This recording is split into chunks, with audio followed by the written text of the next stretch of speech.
Баршаңызға сәлем достар, менің каналыма қош келдіңіздер. Бүгін пахлава дайындайтын боламыз. Ең алдымен електен өткізілген ұнға қамыр қопсытқышты қосып араластырамыз. Содан кейін бөлме температурасындағы майды қосып араластырамыз, яғни крошки жасаймыз.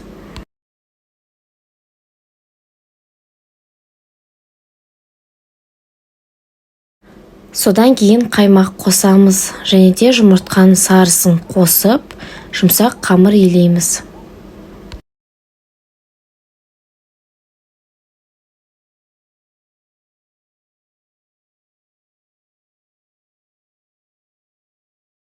Видеода көріп тұрғандарыңыздай қамырымыз жұмсақ болып шығады. Содан кейін қамырымызды жарты сағатқа тоңазытқышқа салып қоямыз. Келесі кезекте салмасын дайындаймыз. Салмасына бізге грек жаңғағы керек және де тестасына қосылған 2 жұмыртқаның белогын қосып, содан кейін қантты қосып, барлығын араластырып аламыз.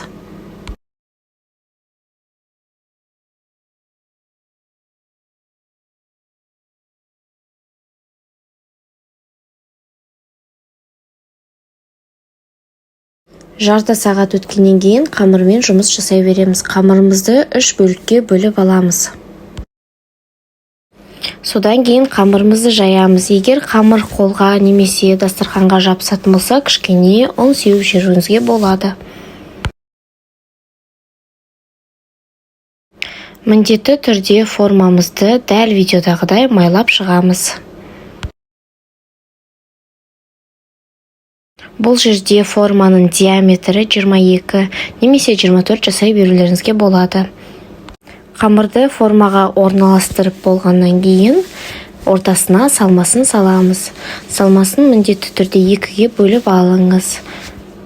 Дәл видеодағыдай біркелкі қылдырып орналастырып шығамыз.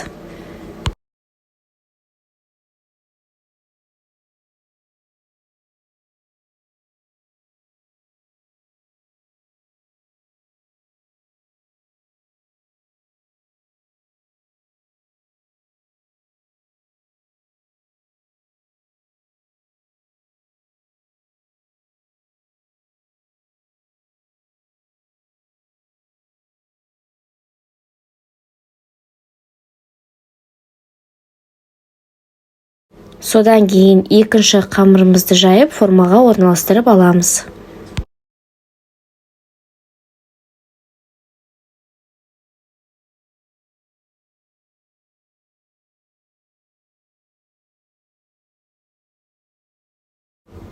Формаға орналастырғаннан кейін бетіне тағы да салмасын саламыз. Артық қамырлары болса, кесіп алып тастауға болады.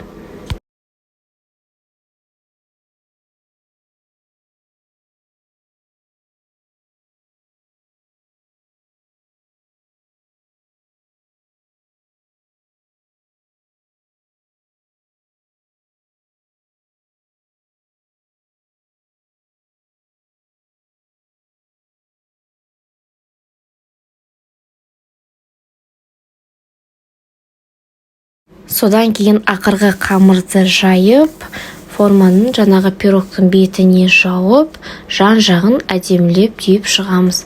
Артық қамырларын алып тастаймыз.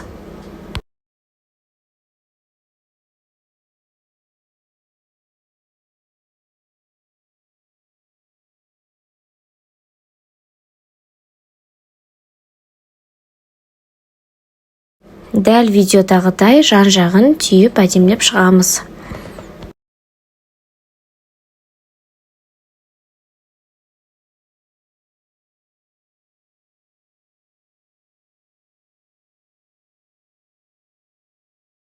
Содан кейін жұмыртқаның сарысын бетіне жағып шығамыз.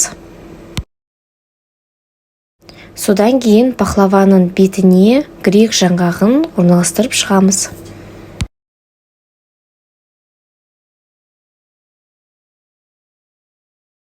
Пахлаваны қызып тұрған пеште 160-170 градуста 30-35 минут пісіріп аламыз.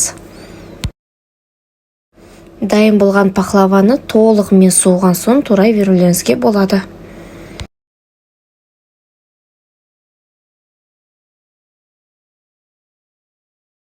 Видеоны соңына дейін көрсеңіздер, менің каналыма тіркеліп, лайк басып, комментарий қалдыруды ұмытпаңыздар.